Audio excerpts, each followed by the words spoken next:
여러분, 행복한 인생을 살아가고 싶습니까? 아멘. 저 여러분들이 정말 행복한 신앙의 여정을 걷기를 축복합니다. 여러분, 행복은 다른 데 있는 것이 아니라 예수님께 있는 줄 믿습니다. 예수 그리스도 안에 있는 줄 믿습니다. 그래서 예수님을 떠나서는 우리가 어떤 열매를 맺을 수도 없고 행복을 얻을 수 없습니다. 경험할 수 없습니다. 그래서 행복의 시작은 세상으로부터 하나님께로, 예수님께로 시선을 고정시키는 데서부터 시작됩니다. 따라서 오늘 우리를 행복으로 초대하시는, 차별 없는 환대로 초대하시는 그 예수님을 만나기 위해서 갈릴리 호숫가로 여러분을 초대합니다. 오늘 설교의 제목은 잡은 것은 없지만 이라는 제목입니다. 영어로 한마디로 표현하면 nothing, 아무것도 없다는 것. 그러나 이 한 문장 속에 드러난 이 베드로의 고백은 상식에서, 자기가 가지고 있었던 경험에서 말씀으로 바꾸는 전환점이 됩니다. 그래서 본문 속에서 예수님의 부르심, 그 말씀에 대한 베드로의 응답을 한 절 한 절 쫓아가면서 이 시대의 우리를 어떻게 선택하며 또한 순종으로 변화시키는지를 함께 말씀으로 나누길 원합니다. 유대 땅의 게네사렛 갈릴리 호숫가의 아름다운 풍경이 펼쳐집니다. 아침 해가 떠오르고 햇살이 점점점 따뜻하게 내리쬐입니다. 그런데 어부들은 배에서 나와서 그들이 던졌던 그물을 씻습니다. 여러분, 힘이 없어 보이고 그렇게 한 이유는 그들이 던졌던 그물이 비어있기 때문입니다. 빈 그물을 씻는 행위는 단순히 마무리하는 행위가 아니라 갈릴리 어부로서 빈 그물 손질은 다음 그 어부의 일을 재정비하는 것이고 실패를 인정하는 자리였습니다. 여러분들은 지금 인생의 어떤 그물을 던지고 있습니까? 이 세상을 살아가면서 어떤 그물을 던지고 있습니까? 이 강단에 보는 게 여러분 무엇인지 아십니까? 네, 투망, 그렇죠? 별거 다 했습니다. 여러분의 인생의 그물, 때로는 물질의 그물을 던집니다. 관계, 건강한 관계의 그물, 또는 건강의 그물, 그리고 자녀들의 미래의 그물, 내 인생의 어떤 직장, 여기서 은퇴하고 어떤 직장으로, 어떤 삶으로, 또 자녀를 잉태하며 또 앞으로 자녀를 출산할 여러 가지 그물을 우리의 인생 가운데 던집니다. 그런데 우리가 그 그물을 던지고 우리의 상황이 어떻습니까? 2023년부터 시작된 삼고 시대를 지금도 계속 우리는 살고 있습니다. 고물가, 고금리, 고환율의 시대, 초유의 이 사태를 우리가 직면하면서 오늘 예배의 자리에 있지만 여러분들의 표정은 어떻습니까? 제가 이렇게 보니까 밝게 웃는 그런 표정을 계신 분도 있고, 때로는 무언가 인생에 잘 풀리지 않아서 힘든 표정을 짓는 분도 종종 있는 것 같습니다. 본문 속에 베드로의 아침도 그랬습니다. 그는 밤새도록 그물을 던졌지만 한 마리도 잡지 못했습니다. 생계를 위해서 땀을 흘렸지만 그의 손에 쥐어진 것은 허무함 뿐이었습니다. 그리고 그 호숫가에 떠있는 배 안에는 정적이 흐르고 있습니다. 바로 그때에 예수님이 찾아오십니다. 여러분, 예수님은, 기독교는 우리가 신을, 하나님을 찾아가는 종교가 아니라 신이신 하나님이 우리를 찾아오는 것이 바로 기독교인 줄 믿습니다. 이 자리에도 살아계신 하나님이 여러분을 찾아오시는 줄 믿습니다. 마음의 문을 여십시오. 네. 세상의 여러 가지 힘든 것을 인해서 우리의 마음이 참 힘들 수 있습니다. 그러나 마음의 문을 여십시오. 오늘도 주님, 성령님은 노크하고 계십니다. 예수님께서 수제자인 베드로를 부르시는 상황에 대해서 복음서마다 조금은 다르게 표현합니다. 마태복음 4장에 보면 예수님께서 갈릴리 호숫가를 다니시면서 베드로를 보시면서 베드로를 콜링하십니다. 부르십니다. 나를 따라오너라. 내가 사람 낚는 어부가 되리라 라는 초청을 하십니다. 아주 심플하게 마태복음엔 기록되어 있지만 오늘 우리가 있는 누가복음에 보면 누가복음 1절부터 11절 말씀까지 우리가 다 읽진 않았지만 아주 상세하게 베드로를 부르시는, 제자를 부르시는 그 장면을 기록해 놨습니다. 오늘 5장 1절 말씀을 보겠습니다. 있습니다. 시작. 무리가 몰려와서 하나님의 말씀을 들을새 예수는 게네사렛 호숫가에 서서. 아멘. 지금 어떤 상황이 펼쳐지고 있습니까? 예수님께서 갈릴리 호숫가에 계셨는데 많은 사람들이 하늘나라 하나님 나라 복음을 듣기 위해서 예수님께로 몰려옵니다. 인산인해하는 장면이 펼쳐집니다. 몰려오는 무리 때문에 예수님은 자꾸 밀려서 뒤로 밀려서 바닷가에 빠질 지경에 이릅니다. 그리고 예수님은 그 호숫가에 정박해 있는 두 개의 배를 보게 됩니다. 그런데 예수님이 그 정박해 있는 배를 보시면서 좋은 아이디어가 떠오릅니다. 그 배를 타시고 그 다음에 무리로부터 조금씩 떨어지게 하면서 그 배에서, 즉 강단을 삼아서 배에서 말씀을 전합니다. 하나님의 말씀을 선포합니다. 그런데 그 배의 주인이 바로 베드로였습니다. 예수님께서는 많은 무리를 향해서 하나님 나라 복음에 대해서 가르치는 것처럼 보였지만 예수님은 한 사람에게로 향하고 있었습니다. 말씀을 전하시면서 베드로를 주목하십니다. 그리고 그를 부르십니다. 오늘 이 사건이 베드로의 인생 가운데 터닝 포인트, 그 이후에 예수를 위해서 자신의 생명을 바쳤고 멋있게 쓰임받았던 사람이 베드로입니다. 그런데 여기서 우리는 생각해야 하는 것이 있습니다. 여러분, 예수님의 관심은 어떤 일이 아니었습니다. 어떤 일을 해서 무언가를 업적을 남기는 것이 아니라 한 사람을 주목하고 있었습니다. 예수를 믿고 따르는 무리들 가운데, 많은 무리들 가운데 주님은 동역자, 제자를 부르십니다.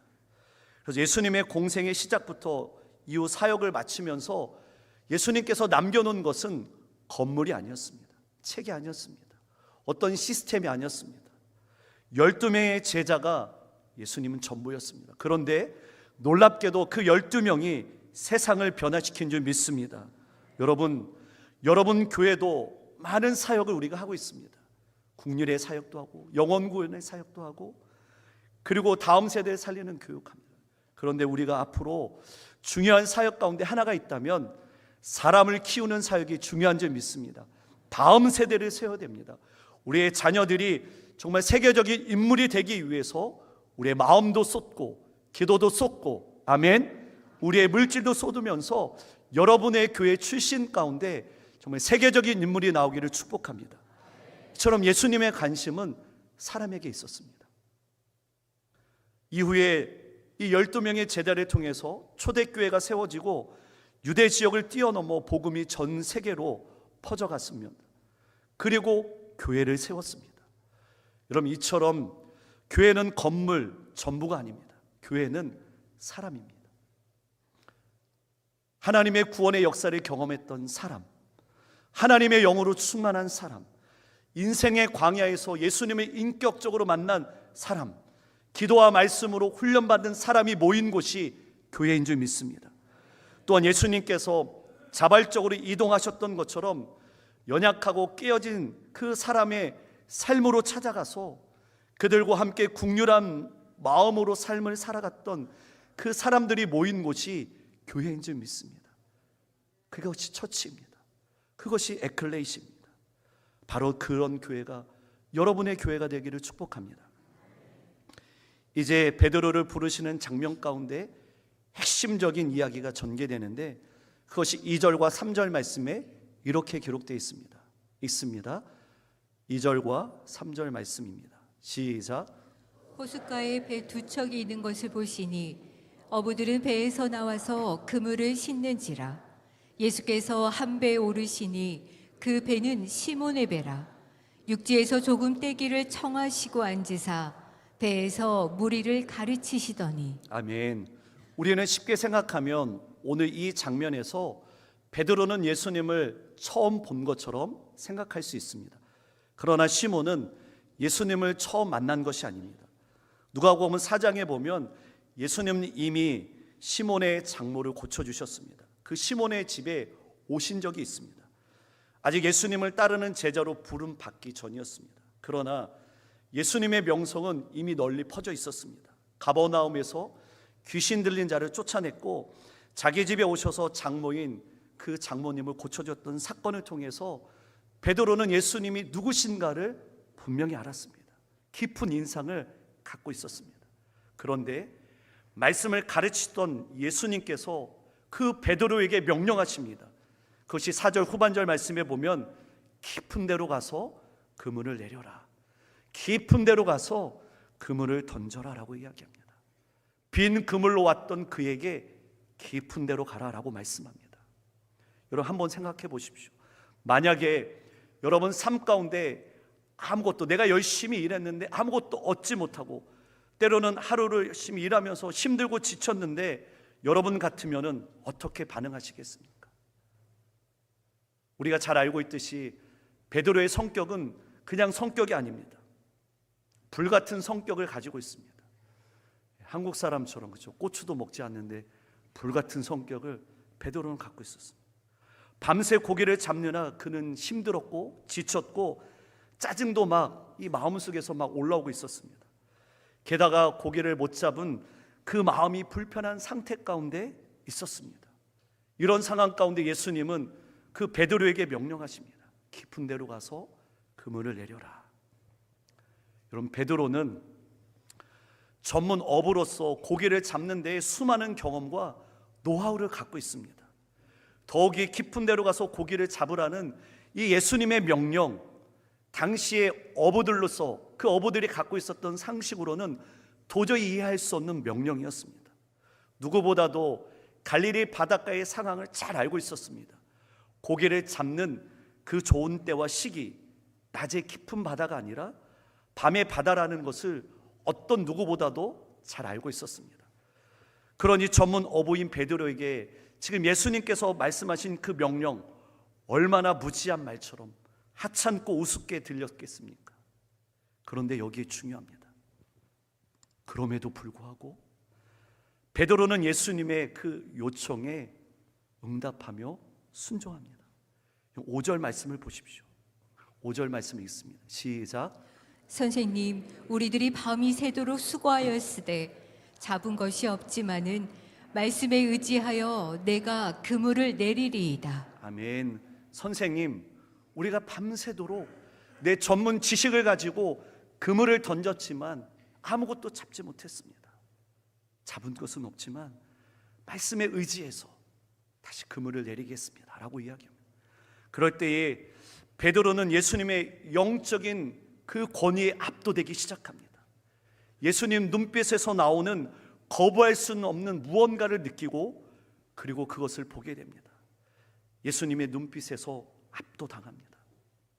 여러분, 우리 역시도 이해하기 힘든 상황, 내가 도저히 받을 수 없는 상황 가운데 하나님의 말씀이 여러분 가운데 떨어집니다. 그럴 때에 우리는 하나님의 말씀에 순종할 때가 있습니다. 말씀에 압도당할 때가 있습니다. 그때가 어느 때입니까? 도저히 사랑할 수 없는 사람을 사랑하라고 말씀합니다. 내가 도저히 용서할 수 없는 그 사람을 하나님은 용서하라고 말씀합니다. 온갖 손해를 감수해도 그 자리를 지키라라고 주님은 말씀하십니다. 이때의 중요한 고백이 베드로의 고백입니다. 이 바다는 내가 다 안다는 그 자부심을 내려놓아야 합니다. 그리고 이렇게 고백해야 합니다. 그렇지만 예수님께서 나에게 이렇게 말씀하시니 여러분 어떻게 해요? 말씀에 의지해서 그물을 다시 한번 내리겠습니다라는 순종을 선택해야 합니다. 베드로의 행동에서 우리가 주목해야 할 것이 무엇입니까? 베드로는 이전에 자기 자신의 의지대로 하고 싶은 것을 다 하면서 행동했습니다. 그러나 지금은 다릅니다. 자신의 노력, 열심을 의지해서 자의적으로 행동하지 않고 말씀에 근거해서, 말씀에 의지해서 베드로는 선택하고 베드로는 행동했습니다. 변화된 삶을 그는 살아갑니다. 이것이 베드로에게 기적을 경험하게 한 줄 믿습니다. 여러분, 우리는 이 기적을 일어났던 시점을 놓쳐서는 안 됩니다. 우리의 말과 행위 일치되고 주님의 말씀 위에 전적으로 순종할 때에 우리도 베드로처럼 하나님의 놀라운 기적을 경험하게 될 줄 믿습니다. 우리의 열심, 우리의 행위가 있는 곳은 허무한 그물집밖에 남지 않습니다. 어떤 사람은 나는 새벽 이른 시간부터 저녁 늦게까지 부지런히 살았는데 왜 이렇게 되는지 모르겠어 라고 말하는 사람도 있습니다. 때로는 인생의 바닷가에서 빈 그물로 돌아오는 현장도 있습니다. 밤이 새도록 수고했는데 잡은 것이 없듯이 생계의 소득이 없는 것이 오늘날 인생의 모습처럼 우리 가운데 드러나고 있습니다. 베드로의 인생도 그랬습니다. 그런데 그가 밤새도록 수고했을 때에 빈 그물로 돌아왔을 때에 포기하지 않았다라는 것입니다. 그리고 그는 이렇게 고백했습니다. 잡은 것은 없지만, 나에게 어떠한 소득이 없지만 말씀에 의지해서 말씀 위에 서서 내가 다시 한번 그물을 내리겠습니다 라고 고백하고 결단할 때에 놀라운 기적을 경험하게 된 줄 믿습니다. 여러분, 말씀을 의지하여 행동할 때에 하나님의 말씀이 현실이 되는 줄 믿습니다. 하나님의 말씀은 모호한 개념이 아닙니다. 하나님의 말씀은 우리의 신앙 가운데 핵심인 줄 믿습니다. 그래서 우리가 말씀 가운데 목숨을 거는 거 아닙니까? 하나님 말씀에 목숨 거는 겁니다. 세상의 어떤 방법이 아니라 하나님 말씀에 인생의 해답이 있기 때문에 우리는 말씀에 목숨을 겁니다. 여러분, 말씀이 곧 예수님, 말씀이 하나님이신 줄 믿습니다. 그래서 요한복음 1장에 보면 이렇게 이야기합니다. 있습니다. 시작. 태초에 말씀이 계시니라. 이 말씀이 하나님과 함께 계셨으니 이 말씀은 곧 하나님이시니라. 아멘. 태초부터 계셨던 말씀, 그 말씀이 하나님이시오, 그 말씀이 예수님이신 줄 믿습니다. 그래서 말씀인 예수님을 우리가 경험할 수 없다면 오늘 이 자리에 예배하면서 그 하나님, 말씀이신 로고스이신 예수님을 경험할 수 없다면 우리의 인생에 아무 신앙생활에 의미가 없습니다. 능력이 나타나지 않습니다. 하나님의 말씀은 능력이 있는 줄 믿습니다. 하나님의 말씀은 힘이 있는 줄 믿습니다. 하나님의 말씀은 살아있는 줄 믿습니다. 그래서 말씀에 여러분 의지하십시오. 말씀 붙잡으십시오. 예수님의 말씀에 반응한 베드로에게 어떤 일이 일어납니까? 오늘 6절 말씀에 보면 그렇게 하니 말씀에 반응했다라는 것입니다. 말씀에 순종했습니다. 그러니 고기를 잡은 것이 너무너무 많아서 빈 그물이었던 그물에 고기가 가득, 그물이 찢어질 정도였습니다. 사랑하는 성도 여러분, 말씀에 반응합시다. 우리 옆 사람과 이렇게 축복하며 인사하겠습니다. 말씀에 반응합시다. 말씀에 반응합시다. 여러분, 그렇게 하는 신앙입니다. 이해되지 않아도, 받아들이지 않아도 내 사고와 경험에 정말 도저히 받아들일 수 없지만 말씀에 순종할 때에 놀라운 역사 경험하게 될 줄 믿습니다. 그렇게 하니 성경은 그물이 찢어질 만큼 매우 많은 고기를 잡았다라고 기록합니다. 여러분, 예수님의 말씀대로 순종하는 것이 중요합니다. 밤이 새도록 그물을 던졌지만 하나도 잡지 못하고 집으로 돌아가려고 하던 중에 예수님의 말씀에 베드로는 모든 것을 내려놓고 순종합니다. 말씀에 귀 기울였습니다. 그리고 베드로는 움직이기 시작합니다. 예수님의 말씀에 베드로의 심장이 여러분 흔들어 놓았습니다. 그 예수님의 한 말씀이 베드로의 심장을 흔들어 놓았습니다. 그래서 베드로는 예수님 말씀에 끌려갔을 때에 함께 있었던 동료들에게 손짓을 하면서 그물이 이제 찢어지니 와서 도와달라고 이야기합니다.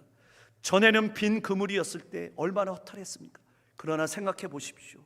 그물이 찢어질 정도이니 와서 도와달라고 소리치는 것이 얼마나 환희에 찼겠습니까? 얼마나 행복했습니까? 이전에 경험하지 못했던 베드로의 그 함성 소리가 여러분 들리지 않습니까?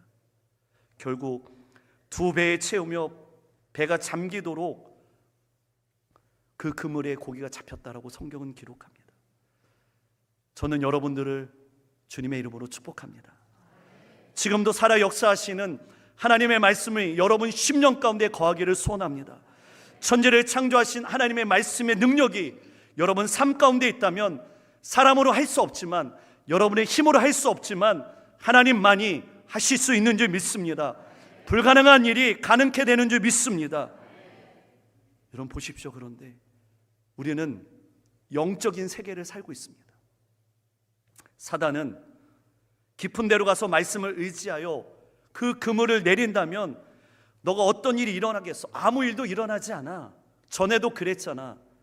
내가 지금까지 의지하고 있었던 것 그거 붙잡고 있으면 돼 라는 식으로 이야기하면서 하나님의 말씀이 들리지 않게 합니다. 하나님의 말씀을 못 듣게 합니다. 성도는 하나님의 말씀을 귀중히 여기고 하나님의 말씀을 사랑해야 합니다. 그러나 나도 모르게 이 하나님의 말씀을 무시하고 거부할 때가 있습니다. 또한 말씀을 듣고 나면 내 안에 많은 생각들이 떠오릅니다. 그런데 여러분, 이때 조심해야 합니다. 주님께서 우리에게 말씀하실 때에 사단은 우리에게 속삭입니다. 성령께서 강력하게 역사할 때에 악한 영도 그냥 있지 않습니다. 믿음의 사람들을 흔들어 놓습니다. 방해합니다. 그러므로 우리 안에 말씀이 들려질 때에 우리는 빨리 순종하고 믿음의 자리로 나가야 합니다. 잠시라도 머물고 딴 생각하면 마귀는 여러분 생각 속에 들어와서 하나님의 말씀을 왜곡시켜 버립니다. 그것이 여러분 창세기에 기록되지 않았습니까? 또한 구약의 이야기 말씀을 보면 이스라엘 역사 가운데 가장 영적으로 얻었던 시대가 사사시대입니다. 그 사사시대의 마지막 부분이 사무엘서입니다. 그 사무엘상 3장에 보면 아이 사무엘이 엘리 제사장 앞에서 여호와 하나님을 섬길 때에 엘리 시대의 가장 특징적으로 대해서 성경은 이렇게 기록합니다. 말씀이 희귀해졌다라고 이야기합니다. 희귀는 히브리어로 야카르란데 드문 진기한이라는 뜻을 갖고 있습니다. 그럼 사무엘상 3장 1절 말씀을 읽어보겠습니다. 시작. 아이 사무엘이 엘리 앞에서 여호와를 섬길 때에는 여호와의 말씀이 희귀하여 이상이 흔히 보이지 않았더라. 아멘. 하나님의 말씀이 희귀해진 것, 잘 들리지 않는 것은 하루아침에 일어난 것이 아닙니다. 아주 서서히 이스라엘 백성들 가운데 일어났습니다. 하나님 말씀에 순종하고 또 하나님 말씀대로 따라야 되는데 그들은 우상을 섬겼습니다. 하나님 외에 다른 것을 섬깁니다. 진짜 왕이 하나님인데 자신이 왕인 것처럼 생활합니다. 자기의 소견에 오른 대로 이스라엘 백성들이 살아갑니다. 그래서 하나님 말씀에 불순종하고 하나님을 거부하고 말씀대로 살지 않았을 때에 하나님의 말씀이 이스라엘 백성들 가운데 서서히 사라졌습니다. 약하르, 희미해졌습니다. 우리의 신앙생활 속에서 작은 불순종을 가볍게 여기면 그것이 결국 하나님의 음성을 듣지 못하는 마음의 둔간함이 이어집니다. 따라서 우리는 지금 내 안에 하나님의 말씀이 들리지 않고 있는지, 감동이 사라져 있지 않은지 우리는 잘 점검해야 합니다. 이유는 그리스도인들에게, 믿음의 사람들에게 영적으로 부패하고 병들어가고 있는 증상이 다른 것이 아니라 하나님의 말씀이 희귀해지는 겁니다. 하나님의 말씀이 들리지 않는 겁니다. 오늘날 우리가 왜 하나님의 음성을 듣지 못합니까? 왜 듣지 못합니까? 영혼이 가난하지 않기 때문입니다. 믿음의 성도들이 순수하지 않기 때문입니다. 그래서 하나님의 음성이 희귀해지고 있습니다. 그런데 말씀은 우리에게 이렇게 이야기합니다. 심령이 가난한 자는 복이 있나니 라고 얘기합니다. 심령이 가난한 자는 복이 있다라는 것입니다. 여러분의 심령이 가난해지기를 축복합니다. 세상에 주는 것으로 여러분 만족하지 말고 다시 한번 우리의 영혼이 정말 주님 닮아가기 위해서 몸부림치기를 소원합니다. 엘리 시대라고 해서 하나님이 침묵하는 것이 아니었습니다. 하나님은 늘 말씀했습니다. 지금도 살아계신 하나님은 말씀하고 있습니다. 그 말씀이 무엇입니까? 베드로에게 말씀했던 것처럼 깊은 데로 가라라는 것입니다. 깊은 데로 가라라는. 오늘날 우리가 신앙생활하면서 얼마나 말씀들이 홍수처럼, 홍수시대처럼 쏟아지고 있습니까? 교회 나오지 않아도 영상으로 얼마나 말씀들이 쏟아지고 있습니까? 많은 말씀의 씨들이 뿌려집니다. 그런데 밭이 문제가 되면 열매는 맺을 수 없습니다. 여러분, 영상에서 많은 유명한 목사님들의 설교를 여러분 듣지 않습니까? 그런데 그 목사님이 여러분의 상황을 알고 말씀을 전하실까요? 그렇지 않습니다. 여러분, 하나님의 말씀을 주의 성전에서 듣기를 축복합니다. 주의 교회에서 선포되는 하나님의 말씀을 듣고 여러분의 영혼이 살아나기를 축복합니다. 그렇다면 깊은 곳의 의미가 무엇이라고 여러분 생각합니까? 주님의 말씀했던 깊은 곳으로 그물을 가라, 던져라 라고 이야기했던 깊은 곳의 의미가 무엇이라고 생각하십니까? 왜 굳이 예수님께서 깊은 곳으로 가라고 하셨을까요? 상식적으로 생각하면 얕은 곳에 가서 던져야 하는데 이미 갈릴리 호숫가 바닷속을 잘 알고 있었던, 어디 가면 포인트라는 것을 잘 알고 있었던 그 어부들에게 예수님은 깊은 곳을 이야기했을까요? 그래서 제자들은 얕은 곳에서만 고기를 잡았습니다. 더 이상 나가지 않았습니다. 그런데 깊은 곳이라고 예수님은 이야기했습니다. 저는 여기서 깊은 곳의 의미를 이렇게 생각해 봤습니다. 내 생각과 하나님의 생각이 충돌되는 곳이 여러분 깊은 곳입니다. 깊은 곳은 내 인생의 주도권을, 내가 갖고 있는 것을 하나님께 올려드리는 곳이 깊은 곳입니다. 하나님께 굴복하는 곳이고 내 고집을 꺾고 내 자아가 죽는 곳이 깊은 곳입니다. 내 생각으로는 도저히 동의되지 않고 하고 싶지 않아서 매우 힘든 곳, 그곳이 바로 여러분 깊은 곳입니다. 그래서 우리 모두에게는 깊은 곳이 있습니다. 내 생각, 내 계획이 충돌되는 그곳이 있습니다. 그때 예수님께서 나에게 깊은 곳으로 가라고 하시는데 우리는 여전히 낮은 곳에서, 얕은 곳에서 편안한 신앙생활을 하고 있습니다. 편안한 종교 생활을 하고 있습니다. 안전한 곳에 머물고 싶어 합니다. 그렇지만 이때가 중요합니다. 이때가 중요합니다. 예수님의 말씀에 순종한 베드로, 그 베드로는 이제 말씀에 순종했을 때에, 깊은 데로 갔을 때에 기적의 주인공이 되었습니다. 그러면서 놀라운 은혜를 경험한 베드로는 물고기에만 맞추었던 그 시선을, 그의 마음을 예수님께로 향하고 예수님 앞에 엎드리면서 이렇게 고백합니다. 주여, 나를 떠나소서, 나는 죄인입니다. 주님, 나를 떠나소서, 나는 죄인입니다. 나는 당신과 함께 있을 자격이 없습니다 라고 고백하면서, 그전에는 예수님을 향해서 선생님이라고 표현했지만 지금은 주님, 큐리오스, 내 인생의 주인은 예수님이십니다. 여러분, 주어가 바뀌었습니다. 인생의 주인이 바뀌었습니다. 내가 아니라 예수님이 내 인생을 책임져 주십니다 라는 고백을 하게 됩니다. 이 사건을 통해서 베드로는 예수님을 새롭게 인식합니다. 나는 죄인입니다. 나는 연약한 존재입니다. 하나님의 긍휼하심과 은혜가 없으면 하루도 살아갈 수 없는 연약한 존재입니다 라는 것을 베드로는 고백합니다. 그러면서 베드로는 두려움의 대상이 바뀌었습니다.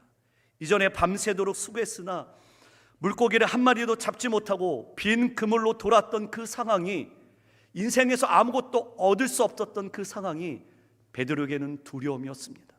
그러나 이제는 주님 앞에 내 자신이 죄인이라는 그 사실이 가장 큰 두려움이 되었습니다. 이처럼 예수님을 만남으로 두려움의 대상이 바뀔 때에 여러분 기억하십시오.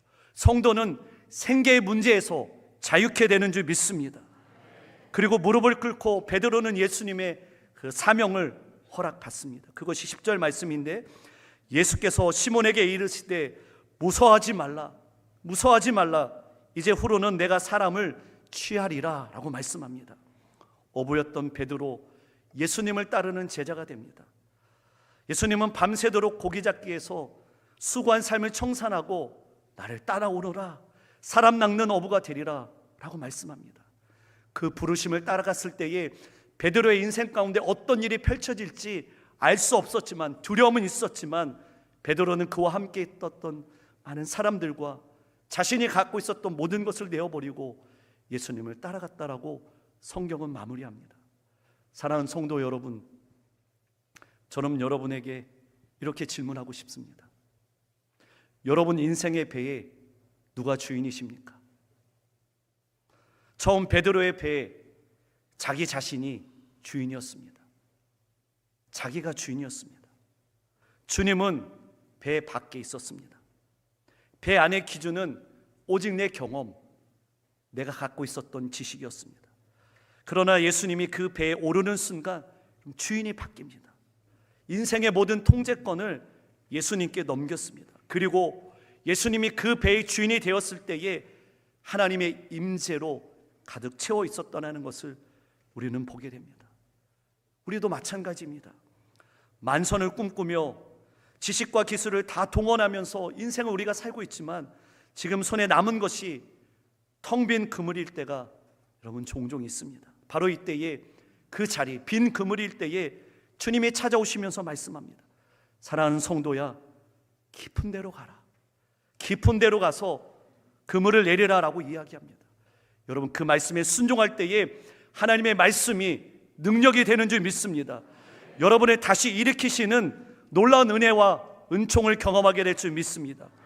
오늘 말씀을 기억하면서 인생의 바다에서 내가 수고했지만 비록 잡은 것은 없지만 말씀에 의지해서 여러분 그물을 내립시다. 영적인 그물을 내립시다. 말씀의 그물을 내립시다. 그럴 때 놀라운 은혜를 경험하게 될 줄 믿습니다. 이런 결단으로 고백하며 나가겠습니다.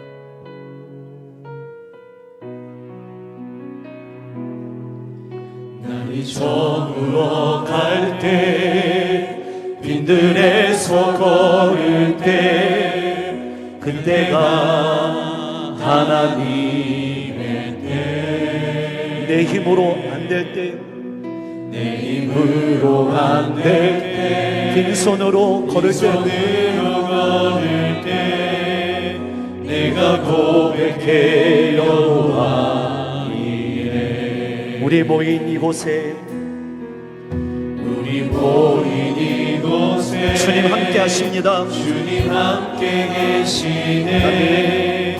누리네 아버지 은혜. 적은 떡과 물고기 내 모든 걸 드릴 때 모두 고백해 여호와 이래. 아멘. 주가 일하십니다. 주가 일하시네. 주가 일하시네. 주께 아끼지 않는 자에게 주님 일하십니다. 주가 일하시네. 주가 일하시네.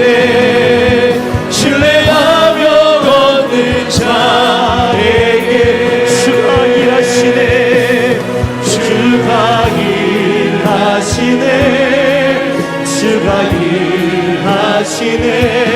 주께 아끼지 않는 자에게 아멘. 주님 일하십니다. 주가 일하시네. 주가 일하시네.